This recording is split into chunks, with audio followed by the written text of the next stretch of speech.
we are going to go ahead and get to our next show, which is MacScottish Play, a stage reading that was written and directed by Tom St.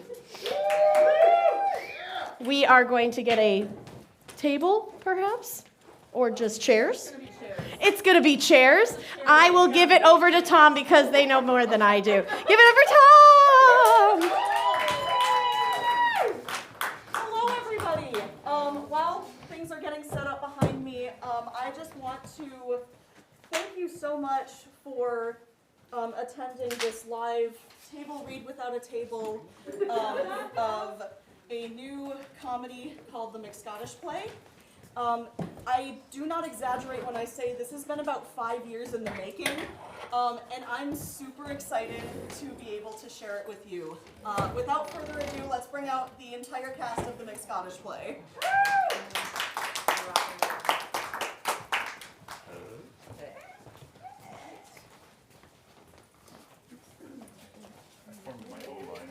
Yeah, you kind of did, but that's okay. But yes.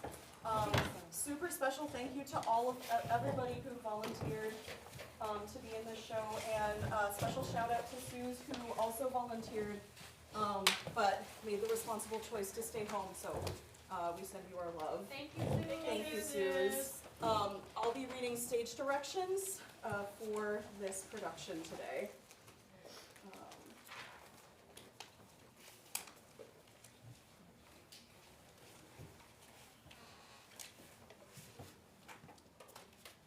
On the moors of Scotland, the three witches have gathered about a dying fire.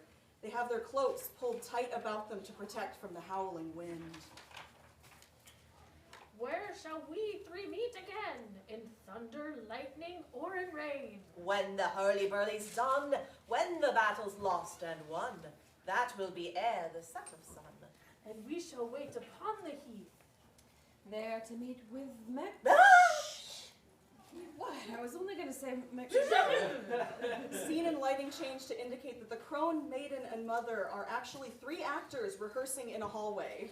Actors, 5 minutes to call time. Please be in the auditorium promptly at 7 p.m. Thank you. The three don't hear the announcement, though. How on earth do you expect me to run lines if I can't even say one of them? You've never heard of the curse, have you? The what now? The curse of, the curse of the Scottish play. Oh, right, yeah. This is your first Shakespeare play, isn't it? It's my first play, period. Well, then of course you wouldn't know. Hey, be nice, Poppy. You were the new person once. You remember freshman year? Don't remind me. Too late. Simone nearly had a fit when you said the name casually in the auditorium. I know. She made me run around the theater building, turn around 3 times, spin over my left shoulder, and recite, "If we shadows have appended," speech from Midsummer Night's Dream from memory. You're lucky I'm just going to explain it to you. I didn't even say it, though. Okay, geez, so what's this curse anyway? All right. If Poppy won't explain it, then I will. So basically, theater people are really superstitious and believe saying the name of the Scottish play while in a theater is bad luck. Unless you're in the Scottish play, of course. Wait, what did you... But you haven't explained why it's bad luck, Abs. Hang on, aren't we... Anywho, go on. Tell Molly here why it's bad luck. Keep your pants on, I'm getting there. Now, despite Petunia's protests, the legend goes that if you're in the Scottish play, you're allowed to say the name of the Scottish play. Kind of hard to avoid, considering all but 4 characters say it.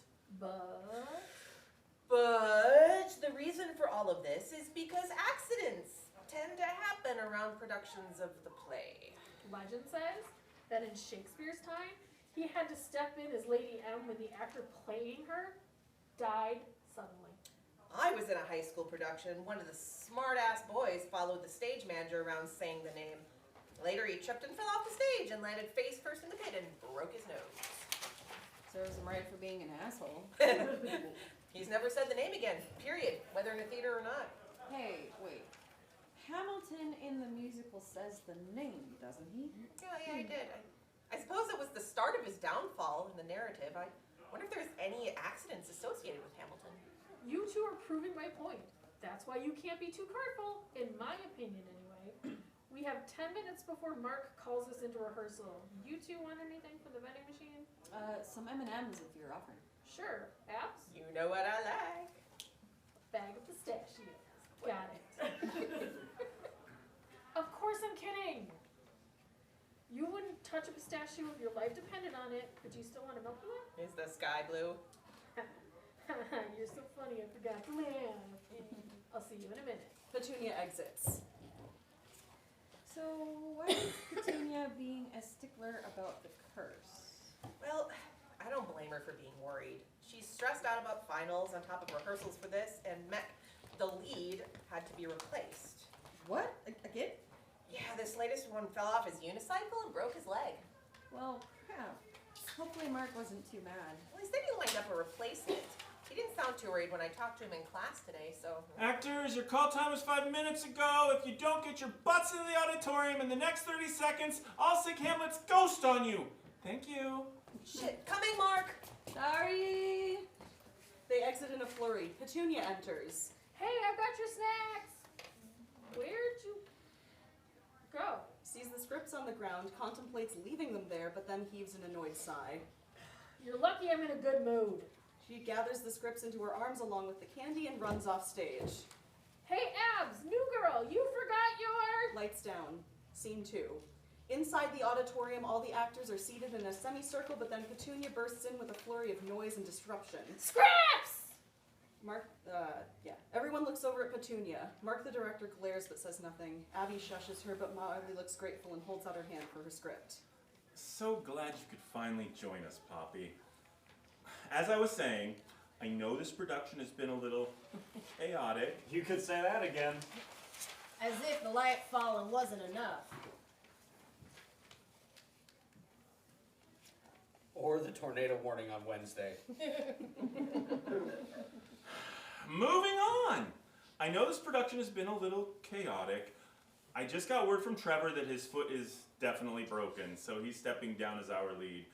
Because it's such short notice... No kidding, the play opens tomorrow. Yes, I know that. And it's why I'll be stepping into his role. Yeah, you better hope you don't break your foot either. Well, then it's a good thing I don't insist on unicycling everywhere, isn't it? Touche. Now, where was I? You've all been an amazing cast, and I know you'll put on a great show tomorrow night. Just trust yourselves. Trust your castmates. And stay on task, and we can all get out of here before midnight. That's what you said on Friday before we had to read you all the sound calls. Look, just make sure we don't have to reboot the board, and it should be fine. Before we do a full run-through, I'd like to run Act 1, Scene 6, Act 2, Scene 3, and Act 5, Scene 8. Does anyone need anything before we run those? Yeah, a new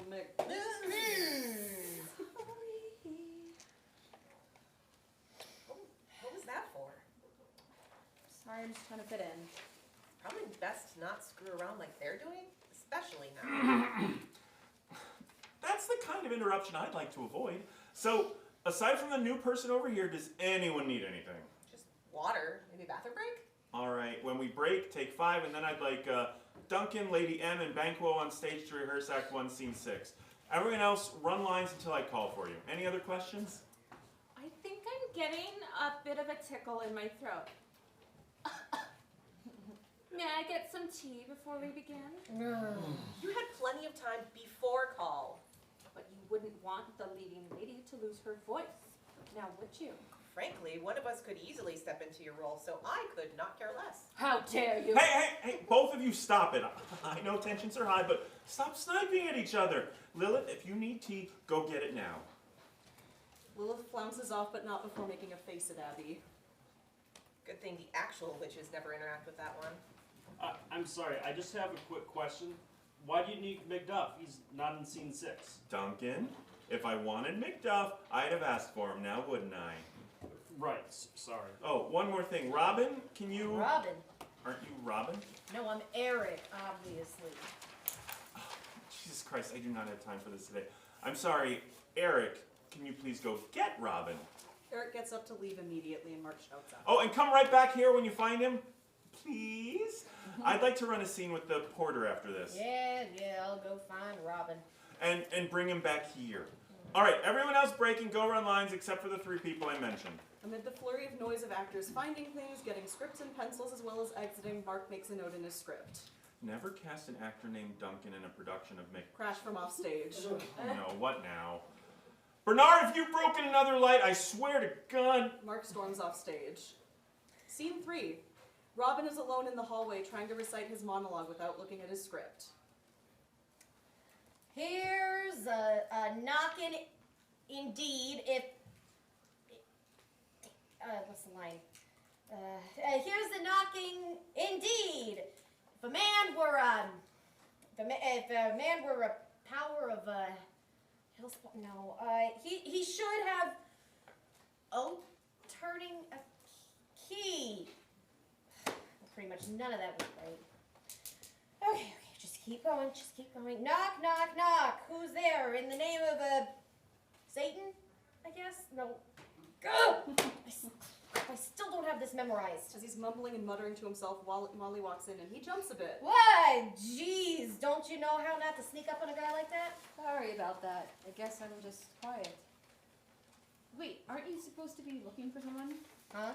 Aren't you Eric? Last I checked, I'm Robin. You're thinking of my twin brother. Oh, I'm so sorry. I'm still trying to learn everyone's names. Yeah, that's right. You're the freshman.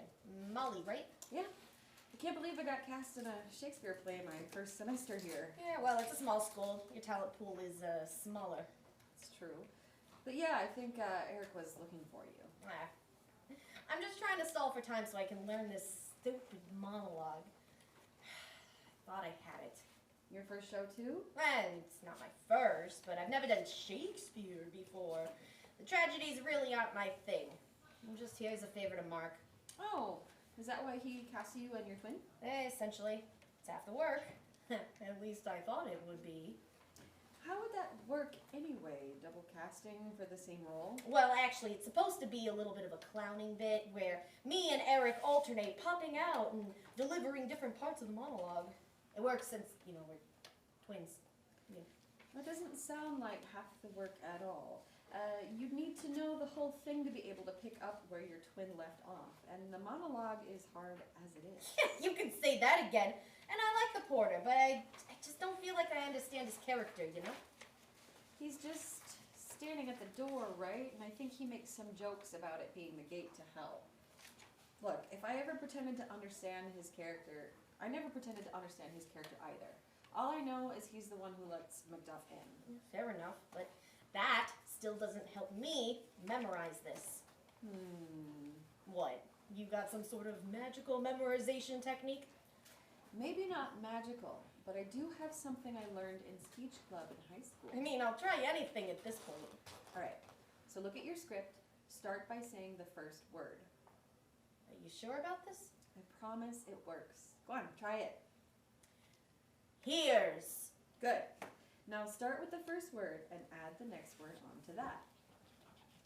Here's a. There you go. Then the next one. Here's a knocking. Here's a knocking indeed. Here's a knocking indeed.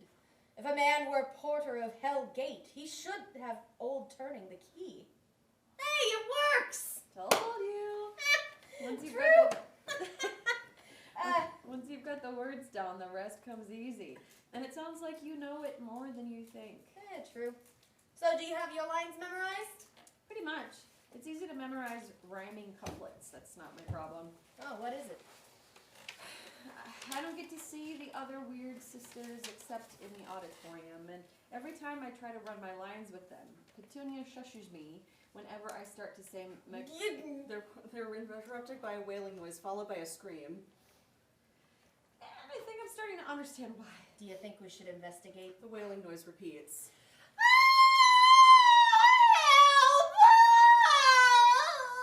Help! We probably should go. Molly and Robin run off stage. Scene 4.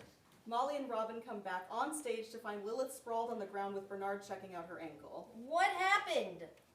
What happened is Bernard here decided it would be funny to jump out of the closet and scare me.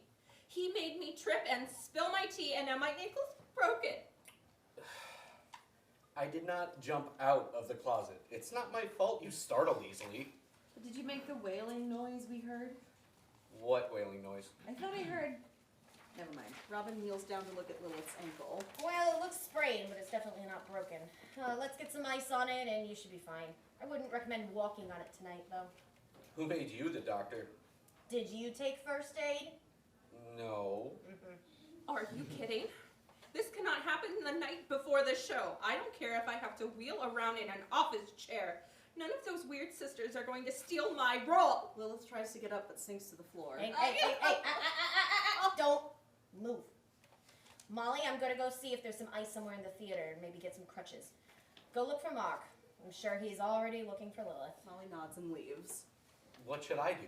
Oh, you're gonna sit here and wait with Lilith for Mark so that you can explain what happened. Like hell you are.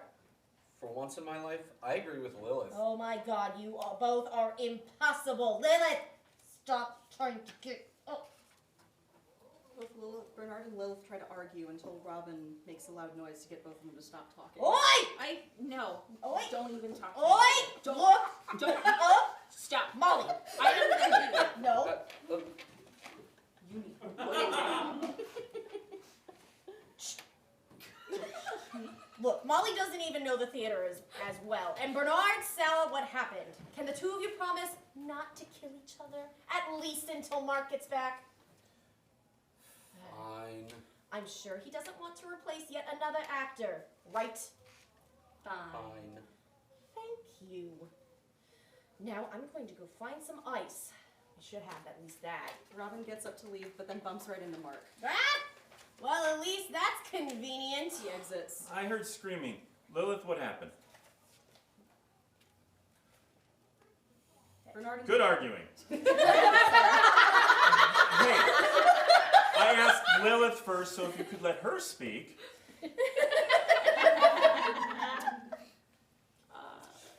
You always take her side, Mark. Just because you're not a leading lady. Freaking Banquo is just as important to the story. Thank you very much. If you're done, I'd like to move on. What happened? I swear this was an accident. But I was looking in the prop closet, and Lilith happened to walk by. I must have startled her because she fell. You were trying to sabotage me. He's had a grudge against me since freshman year. I think I'd be over something that happened 3 years ago. I promise. This time, it was an accident. And I'm sorry. Sure. Play nice when the director's around. Lilith, that's enough. Sorry. I don't really care how it happened, but I need to figure out what we're going to do about it. Robin went to go get her some ice, and we may have some crutches. So at least she doesn't have to sit out. Can you perform on crutches? I'm sure as hell going to try. Well, if not, I'm pretty sure one of the witches could take your role, at least for tomorrow. I promise I should be able to. she tries to get up and falls down. Ow! Dude, stop. You're going to hurt yourself even more. And then you won't be able to perform at all. Lilith, Bernard's right. Do you really think fighting through an injury is going to let you perform opening night? If you sit down and rest today, you'll probably feel better tomorrow. You might be right.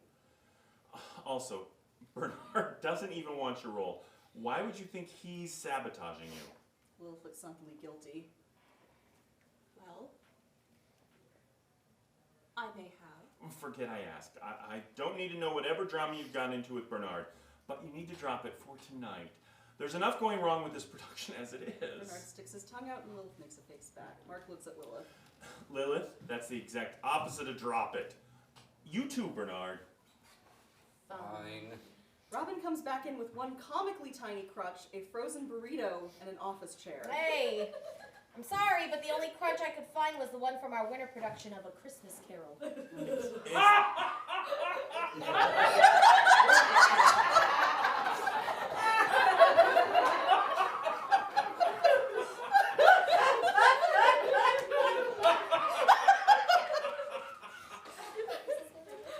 Is that, Frozen burrito.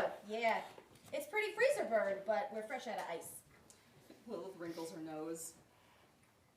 You expect me to use this as an ice pack? Yeah, unless you want to ask someone to go and get you some actual ice. But I did find an office chair so you could get back to the auditorium. Huh? Huh? If I must. Okay, drama queen. Bernard! Sorry, Lilith. Do you want me to wheel you back? I don't think you can be trusted. Takes the crutch. I'll just row myself back. She exits. When the moon hits your eye. Like a big pizza pie, that's amore. I heard that! She does look like a gondolier trying to paddle down the hallway. Okay. I'm gonna go back on stage since that's where I'm supposed to be. Exits. As am I. Go find Eric, okay? I think he's still looking for you. Before they can exit, they hear another blood-curdling scream from the basement. Yeah, okay. You go to the auditorium, Mark. I'll take care of whatever that is. Mark leaves the stage, Robin goes the opposite way. Scene 5. Mark enters to the auditorium, or at least what he thought was the auditorium. Currently it looks like the gates of Glamis Castle, and he sees Banquo and Duncan talking. At this point, Abby should be in the audience doing homework. This castle hath a pleasant seat. The air nimbly and sweetly recommends itself unto our gentle senses. The guest of summer, the temple haunting martlet, does approve by his loved masonry that the heaven's breath smells wooing here.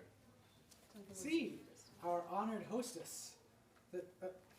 Is she rowing herself on stage in an office chair? Yep. Is that a... Frozen burrito on her ankle? Yes. Who else could it be but... Lady Mc... They hear a thud, suspiciously like someone falling out of an office chair. Oh my god. Lilith, are you okay? Leaves the stage to help her. I told her that wasn't a good idea. Mark steps out of the shadow where he tucked himself and stands behind Bernard looking annoyed. Make sure she gets her burrito. Starts to back up into Mark and then jumps. Bernard, what did I say to you not 2 minutes ago? That she looks like a gondolier. Try again. What Lilith is doing is the opposite of dropping it. No, I told both of you to drop it. If I'd known you two were holding such a grudge, I wouldn't have put you in the same play. What happened there? It's a long story. We've got time while Lilith stubbornly wheels herself on stage. Okay, the short version is that when we were both freshmen, I played the Phantom in the Phantom of the Opera, and she thought she was a shoo-in for Christine. Uh-huh. Well, it went to someone she'd apparently always hated. But instead of dealing with it like an adult, she told everyone on campus she was glad she didn't get the lead because I'm probably a terrible kisser. Then she got meaner, saying stuff like she was glad the mask hid my face because who would want to look at it? Juvenile stuff, really. Finally, I confronted her and told her that I thought high school was over. She didn't like that, I'll bet. Of course not. She stopped making up nasty rumors, but there's always been tension between us. And now she's paranoid. I want to get her back for it, apparently. Jeez, Bernard, I'm so sorry for putting you in this position. That's absolutely not okay. It's not too big of a deal. I can handle it, except when I'm actually trying to help. Want me to talk to her separately? If you want. I'll at least tell her that that's not okay for the run of this show. Lilith squeaks on stage looking mad and ruffled, the burrito ice pack balanced delicately on her ankle. Danny follows behind her. That what's not okay? We'll talk about it after we rehearse this scene. Right now, I need you in place for Act 1, Scene 6. Lilith pushes herself into place with the comically tiny crutch, but then stops. May I go get some tea before I get started? How exactly are you going to move quickly if you have to scoot around in this office chair? But my voice! I think your ankle would be more of a concern. And whose fault is that? Lilith, we don't have time for this. Go get some tea and ice for your ankle, but I'm going to have someone else step in for you just for tonight. Ignores the death stare. Just for tonight, Lilith. Lilith now goes to stare daggers at Bernard and starts wheeling towards him. You put him up to this. I swear I did not. You really should rest. Your ankle looks swollen. Fine, but I know he's lying. Instead of getting to stomp off, she has to wheel herself on stage to the wings. Don't yell yourself hoarse. All right, let's get back to work. Abby, are you here? Yep, Can you read lines for Lilith's part so Danny and Bernard can practice? can do. Where would you like to start? Let's go with places at the top of Act 1, Scene 6, please. You want to have a side conversation? Guys, Act 1, Scene 6. Please. Earth to Danny. Bernard. I got this. Oi! Scene 6, you said. Should have cast her as. All right, places for the top of the scene. So the scene changes back to Glamis Castle. This castle hath a pleasant seat. The air nimbly and sweetly recommends itself to our gentle senses. Guys, you may want to come see this. Actors hold. Eric, what's going on? I really think I should just show you. It's always something. All right, I'm coming. Just hang on. Mark leaves the stage. What should we do while he's gone? Probably just rehearse the scene like we were told to. Or, and hear me out, we could not do that and see what has Eric in such a panic. Fine. But let's at least run lines on the way so we don't get in trouble. All right, I'll start. This castle hath a pleasant seat. The air nimbly and sweetly recommends itself unto our gentle senses. Walks off stage while staying the line well, followed by Bernard and Abby. Scene 6. Danny, Bernard, and Abby walk on stage reciting the last part of Act 1, Scene 6. Your servants ever have theirs, themselves, and what is theirs, in compt to make their audit at your highness's pleasure, still to return your own. Give me your hand. Conduct me to mine host. We love him highly and shall continue our graces towards him. By your leave, hostess. That sounds pretty good, actually. Wait, do you hear that? They listen and hear a faint wailing sound that soon grows loud, so loud they all have to cover their ears, Abby dropping her script. What's that coming from?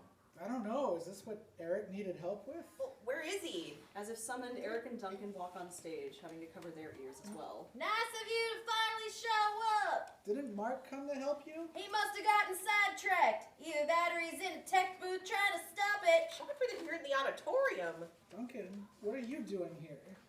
Mark doesn't need me until later, so Robin. Eric. Right, Robin. Eric. Yeah, him. He told me to either come help him or find Eric. The basement creeps me out, so I came here instead. Dunks, I'm Eric. We're looking for Robin. Oh, what have I been saying? The noise finally subsides, and Mark enters looking frazzled and cleaning out one of his ears. Buddy, it's hard to tell if you're doing a bit or not. What are you all doing here?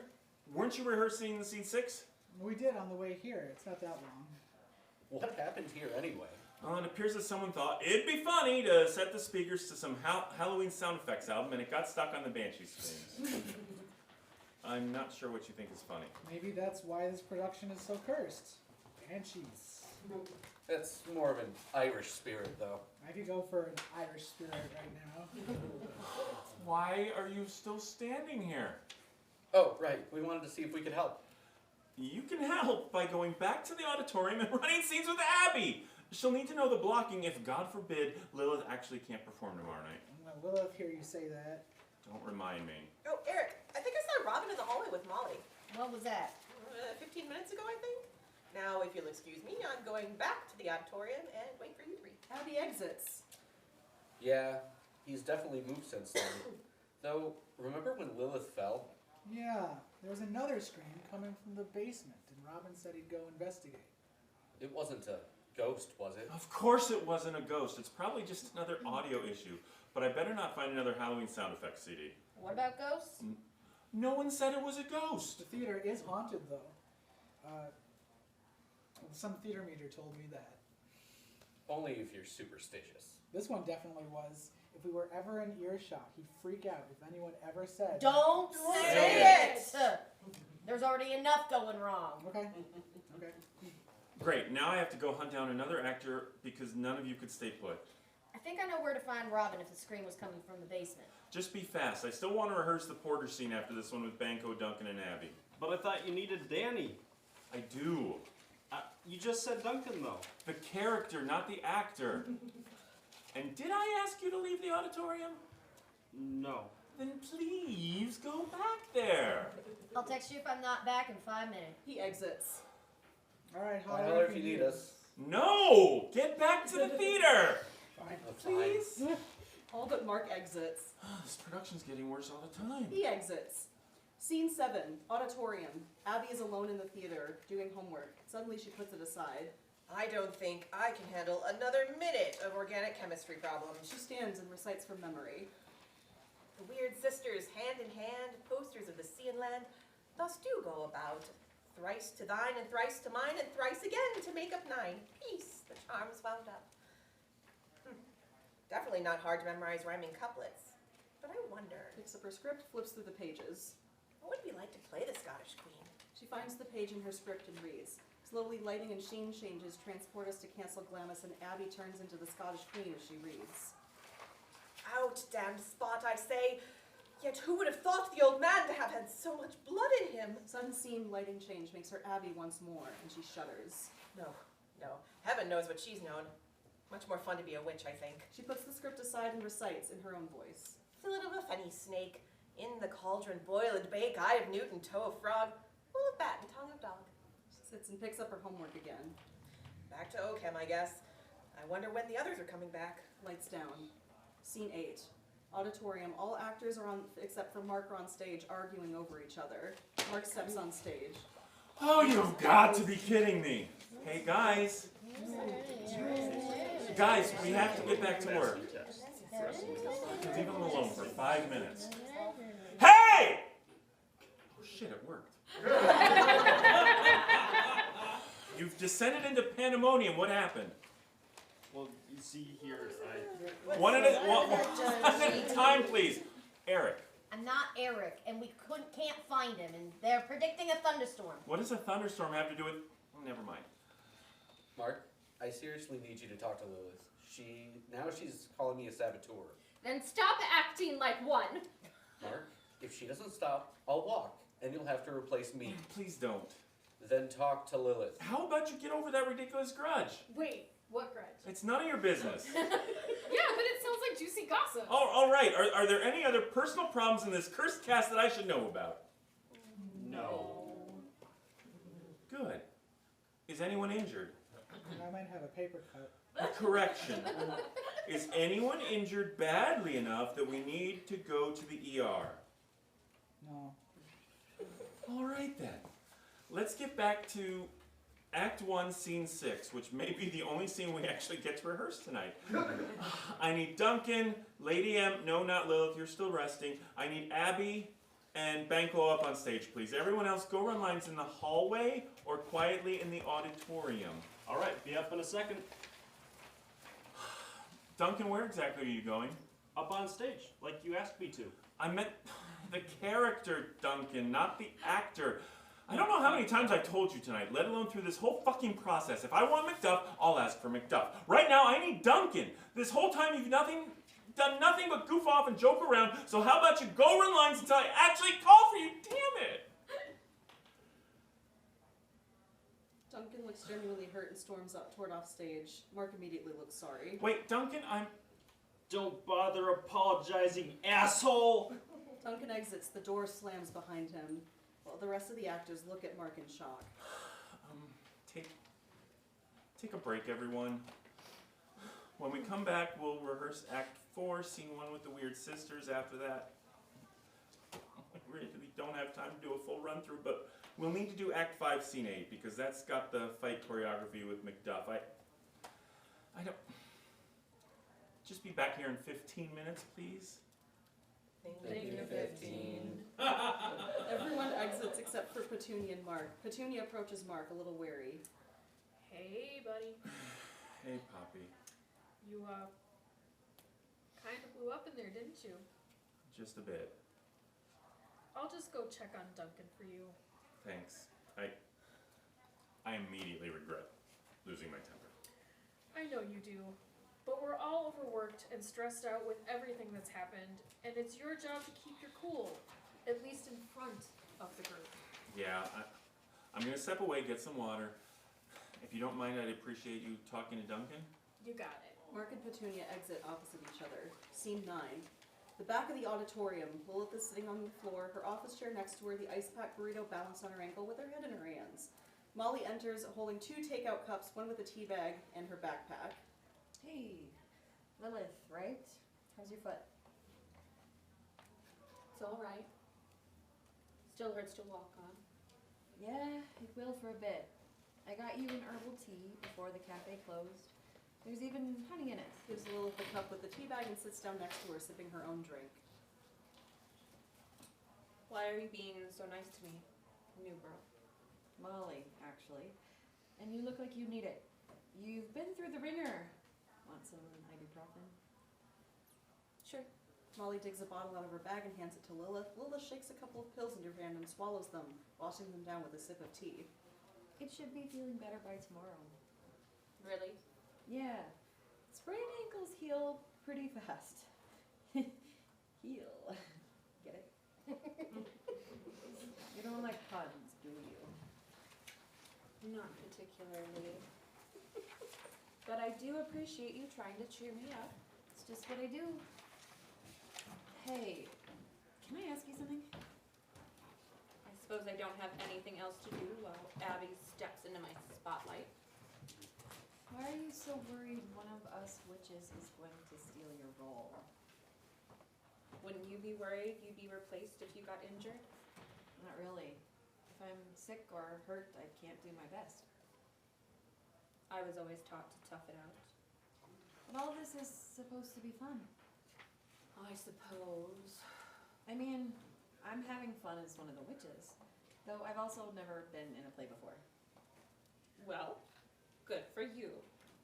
Some people are so easily impressed. Rude. You know, I can take that tea back. Holds out her hand. No.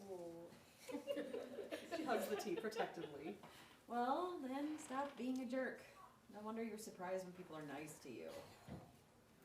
Oh. Yeah. You know, Bernard was trying to be nice to you too when he tried to help you. What's with you two, anyway? The saboteur. So there is a history with him. There is, but I don't want to talk about it right now. Fair enough. This role's really important to you, isn't it? A little. Lady, I mean the Scottish Queen seems like an odd choice for a young actor to want to play. I suppose it probably started with Snow White and the Seven Dwarfs. The Disney version. The evil queen was just so radiant and beautiful. Who wouldn't want to be her? True. Villains are always more fun to play. Right? So when I heard read this play in high school, I fell in love with the Scottish Queen. I studied everything about her, analyzed all her scenes, practiced monologues from her over and over again. I wore out my tape of Dame Judi Dench at the National Theatre.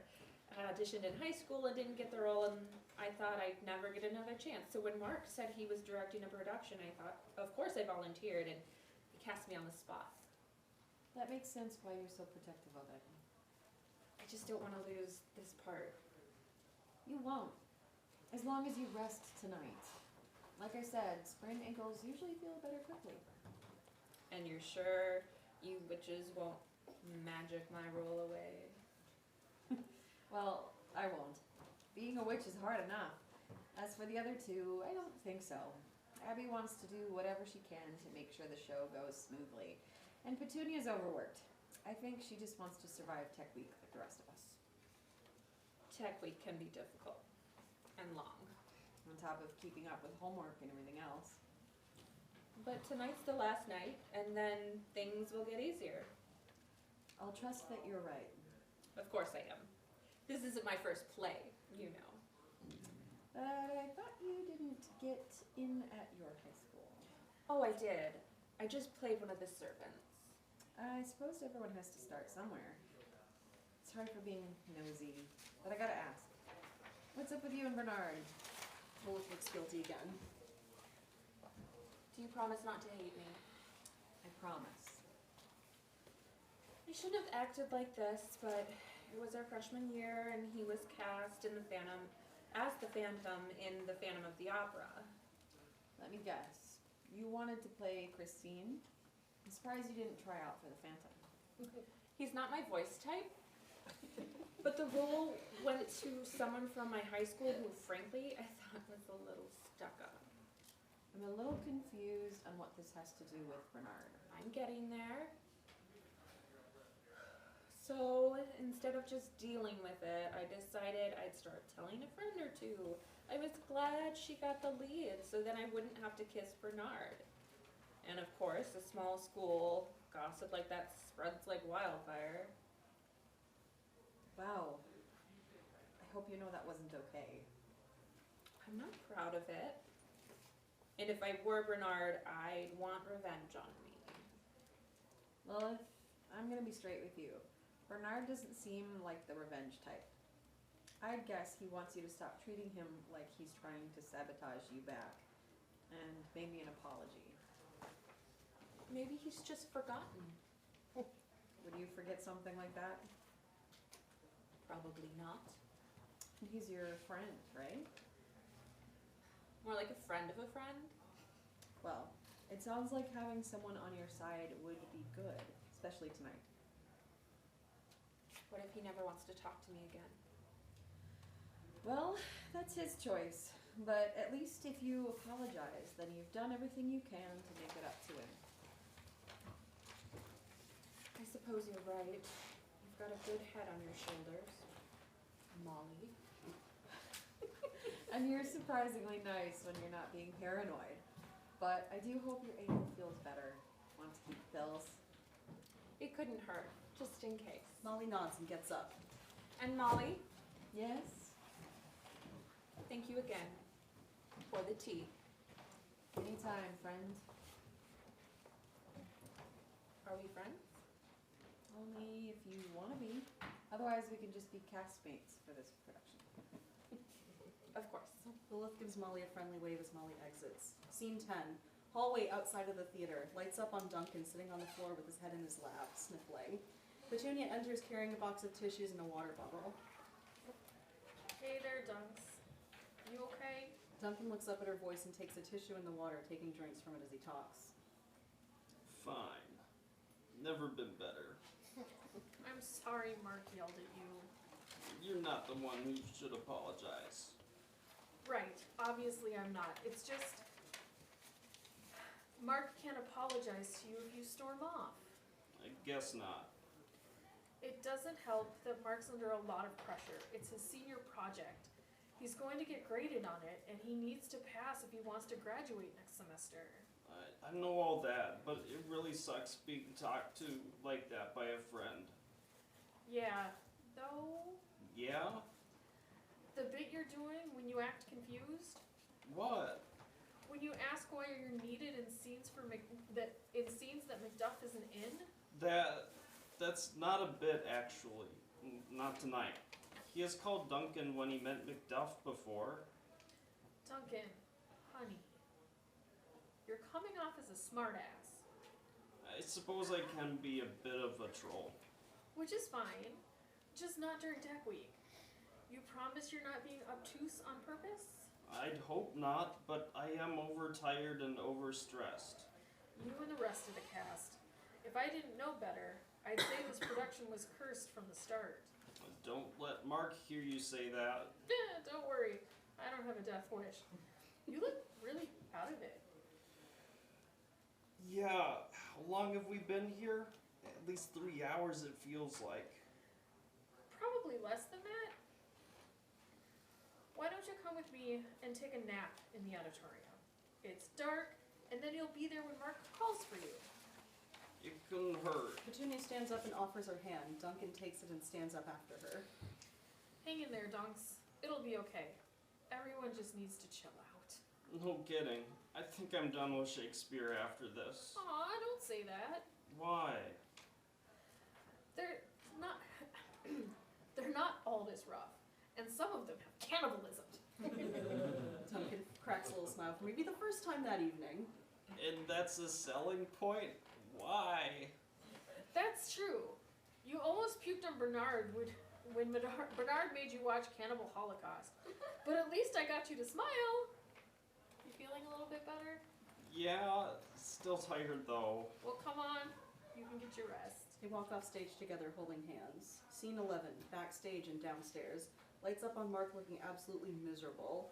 Robin enters looking a little disheveled, a smudge of something on his cheek, but stands in the shadows as Mark reads from his script.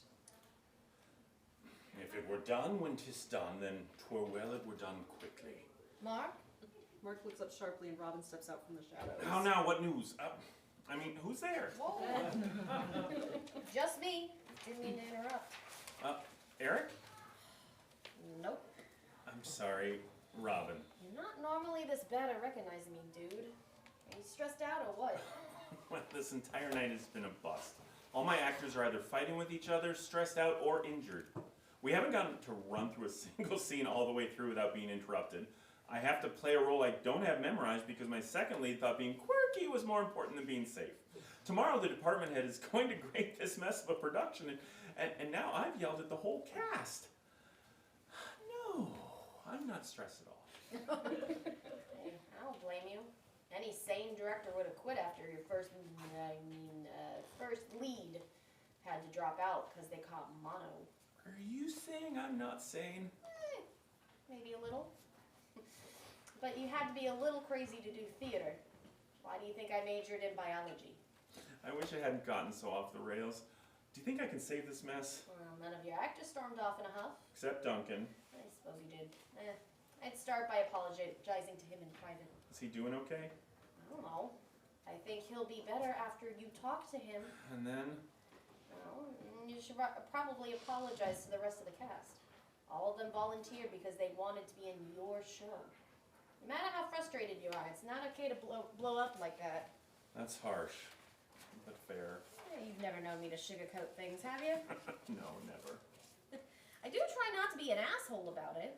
After you gather everyone and apologize, figure out what you absolutely need to run. Do that first. I think we have an hour till midnight. All is not lost. Robin holds out a hand. Then give me your hands, if we be friends, and Robin shall restore amends. Or at least you will, with my help. We are still friends, right? I think so. But maybe you could do Midsummer Night's Dream next time you direct a show. Is that what you're named for? Nah, it's just a coincidence. But it's convenient for moments like this. I suppose I could direct that show, assuming there is a next time. You're a good director. I'm sure there'll be one. You're not just saying that? Again, I don't sugarcoat things. All right. Ready to face your adoring public? As ready as I'll ever be, I suppose. It'll be fine, I promise. And if it's not, then I owe you a beer. Or a non-beer equivalent. Robin looks over at Mark, who smiles. After a beat, Mark stands up and follows Robin off stage. Scene 12, the back of the auditorium. Robin and Mark enter. Petunia is sitting next to Duncan, who's dozed off on the opposite side of where Robin and Mark are. I'm Duncan. You're. No, actually, this time I'm looking for Duncan the actor. Oh, sorry. I'm gonna go find a place to sit down and give you some space. Hey, Poppy, can I talk to Duncan for a second? Sure. Hey, Dunks. Are you looking for Danny? Nope, I'm actually looking for you. Got a minute? Yeah, sure. You'll be okay. She gets up and exits into the audience.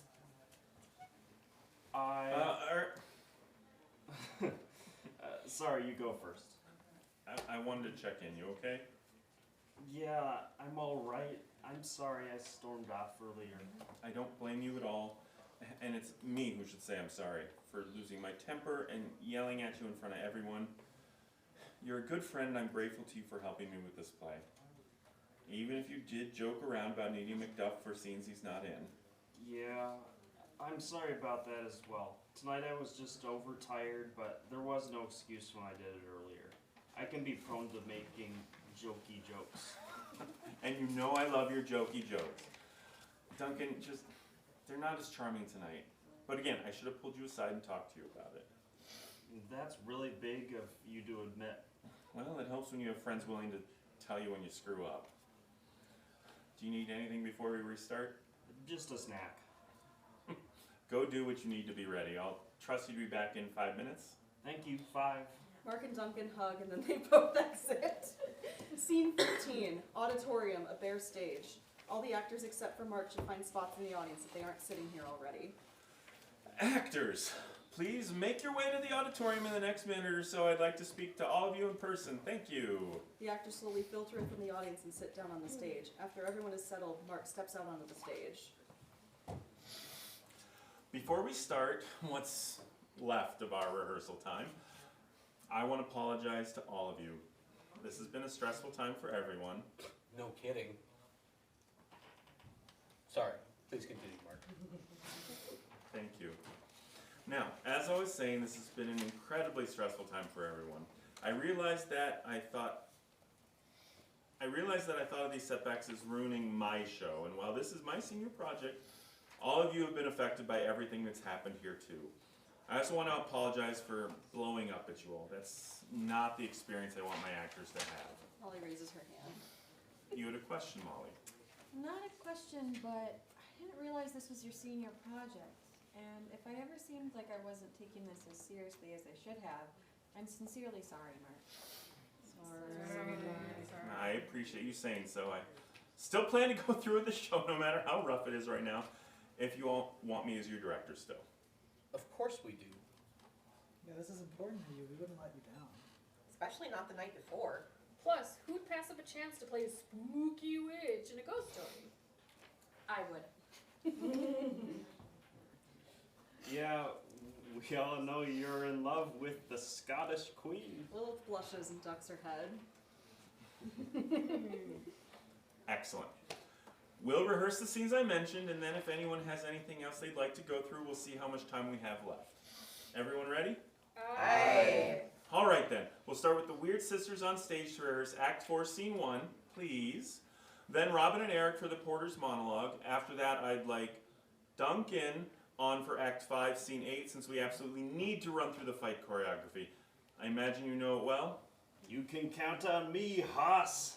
That's what I like to hear. Any questions before we begin? Mark waits for questions. All right. Could I have the Weird Sisters on stage and place for the top of Act 4, please? Petunia and Molly move to places. The rest of the actors settle on the other side of the stage to watch. Bernard should end up sitting next to Lilith. Abby stands up, but Lilith taps her before she goes. Hey, how's your ankle? It's a lot better. Molly's quite the gem. But I wanted to ask. You aren't trying to steal my part, are you? No offense, but the Scottish Queen isn't my favorite role. It's more fun to be a witch. Besides, Queen suits you. She leaves to go get in place. I don't know what on earth I was worried about. A lighting and a scene change transports us to a cavern on the Scottish moors. Abby, Petunia, and Molly are no more, replaced by the creeping and bent Weird Sisters hunched around their cauldron and cackling madly before they begin to recite their lines and dance around their cauldron. Thrice the brindled cat hath mewed. Thrice and once the hedge pig whined. Harper cries, 'tis time, 'tis time. Round about the cauldron go, in the poisoned entrails throw. Toad that under cold stone days and nights has 31. Sweltered venom sleeping got, boil thou first in the charmed pot. Double, double, toil and trouble, fire burn and cauldron bubble. The Weird Sisters should continue miming and mouthing the rest of the lines. Hey, Bernard. Bernard takes a second, but he finally looks over. Since everyone's in a forgiving mood, I wanted to apologize for those things I made up about you freshman year. Wait, what? Since when do you ever apologize for anything? Take it back if you don't want it. No. Just surprised is all. But I do accept your apology. What changed your mind? I suppose a charming witch gave me some sage advice. Wait, charming witch, tell me more. I said nothing. I definitely saw you talking with Molly earlier. How do you know which witch I'm talking about? Ooh, someone's got a little crush, does she? Don't make a big deal of it. Oh, go on. Tell me I'm wrong. They put their heads together to whisper about it as the scene finishes. By the pricking of my thumb, something wicked this way comes. Open locks, whoever knocks. Actors hold. That looks excellent. All right, Robin, let's have you and Eric up on stage for the porter, please. Robin stands up. Where's Eric? Oh. Well, at least you can run the scene on your own. Someone will be on book to give you a line if you need it. Another lighting change brings us to the gate of Glamis Castle. Robin's body posture and presence change for him to portray the porter.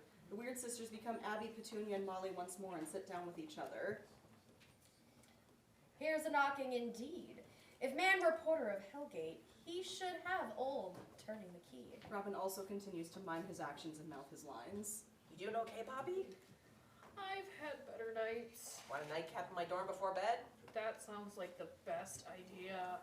But not too late. I've got class in the morning. Just skip.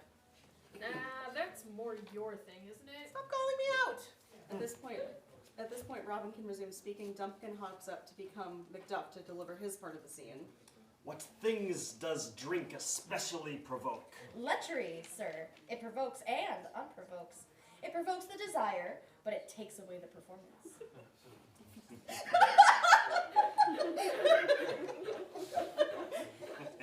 Actors hold.